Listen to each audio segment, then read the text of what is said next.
अस्सलाम वालेकुम प्यारे बच्चों, आज मैं 5th क्लास का एक सबक जिसका नाम हवा है पढ़ाना चाहती हूँ। हवा के बारे में हम पढ़ते हैं। हवा वो चीज़ है जिसके बगैर हम ज़िंदा नहीं रह सकते हैं, यानी कि हमारी ज़िंदगी नामुमकिन है हवा के बगैर। प्यारे बच्चों, हम हवा के बगैर ज़िंदा नहीं रह सकते हैं। कोई भी जानदार हवा के बगैर ज़िंदा नहीं रह सकता है। जब हम सांस लेते हैं तो नाक और मुंह में के ज़रिए हवा हमारे फेफड़ों में दाखिल हो जाती है। कहते हैं कि जब भी हम सांस लेते हैं तो ये जो हवा है ये हमारे फेफड़ों में दाखिल हो जाती है। सांस और मुंह के ज़रिए ये हमारे फेफड़ों तक पहुंच जाती है। हवा को हम देख नहीं सकते हैं। हाँ बच्चों, हम हवा को देख नहीं सकते हैं। आप हवा को देख सकते हो, मत देख सकते हो, लेकिन महसूस ज़रूर कर सकते हैं। हम इसको महसूस कर सकते हैं। अगर आप फुटबॉल खेलते हो तो आपको मालूम होगा, बच्चों ये कहता है कि अगर आप लोग फुटबॉल खेलते होंगे तो आपको पता होगा कि फुटबॉल के अंदर क्या होता है। तो आपको पता होगा कि फुटबॉल में पंप से हवा भरने की ज़रूरत पड़ती है कि नहीं पड़ती है। फुटबॉल में पंप से हवा भरने की ज़रूरत पड़ती है। इसी तरह साइकिल ट्यूब में भी हवा भरनी पड़ती है। यानी हवा मतलब इन चीज़ों के लिए बहुत ज़रूरी है। क्या आपने कभी सोचा है कि ये हवा क्या चीज़ है? क्या आप लोगों ने कभी ये सोचा है कि ये हवा क्या चीज़ है?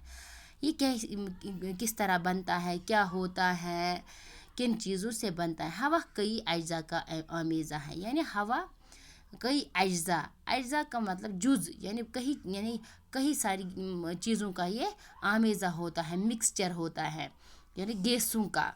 ऑक्सीजन और नाइट्रोजन इसके दो अहम जुज़ हैं। यानी इसके दो अहम जुज़ ऑक्सीजन और नाइट्रोजन है। ज़मीन के इर्द गिर्द की हवा में 12%, यानी जो ज़मीन के इर्द गिर्द ये 12% ऑक्सीजन होती है और 78% नाइट्रोजन गैस होती है। यानी 78% नाइट्रोजन गैस होती है। इनके अलावा हवा में पानी के बुखार और गर्दो गुबार के छोटे छोटे ज़रे भी पाए जाते हैं। इसके अलावा इसमें हवा में पानी के बुखार, यानी ये वाटर वेपर जो होते हैं ये भी हवा में शामिल होते हैं और गर्दो गुबार के छोटे छोटे ज़रे भी पाए जाते हैं। इसमें गर्दो गुबार भी छोटे छोटे ज़रे इसमें होते हैं। वो हम देख नहीं सकते हैं लेकिन होते हैं। एक और गैस कार्बन डाइऑक्साइड, यानी और एक गैस है जिसका नाम है कार्बन डाइऑक्साइड, वो भी हवा में शामिल होती है। अलबत्ता इसकी मिकदार बहुत कम है। लेकिन जो ये कार्बन डाइऑक्साइड है इसकी मिकदार बहुत कम है, ये कम ही होता है हवा में। ऑक्सीजन जिंदा रहने के लिए बहुत ज़रूरी है। सबसे ज़रूरी ऑक्सीजन है, जो हम ऑक्सीजन लेते हैं और जब हम बाहर छोड़ते हैं तो कार्बन डाइऑक्साइड वापस छोड़ते हैं। ऑक्सीजन के बगैर हम जिंदा नहीं रह सकते हैं।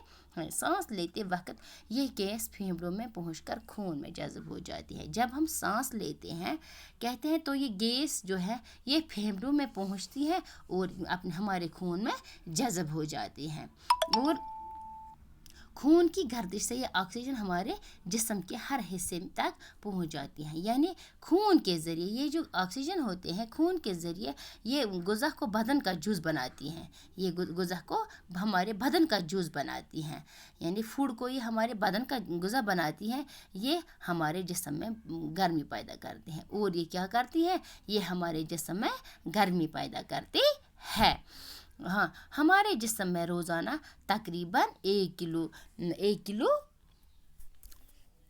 किलोग्राम ऑक्सीजन जज़ब होती है। जो हमारे जिस्म में 1 किलोग्राम ऑक्सीजन जज़ब होती है, यानी 1 किलोग्राम हम जज़ब करते हैं। ऑक्सीजन की एक खासियत ये है, जो ऑक्सीजन होता है इसकी एक खासियत ये भी है कि ये खुद नहीं जलती है। जो ऑक्सीजन होता है ये खुद नहीं जलती है लेकिन चीज़ों को जलने में मदद देती है। आपको पता है ये मगर चीज़ों को जलने में मदद देती है ऑक्सीजन, ऐसे में ये खुद नहीं जलती है। आज हमने इसका थोड़ा पढ़ा है, कल हम इसका और आधा पढ़ेंगे। आज के लिए बस इतना ही। शुक्रिया बच्चों।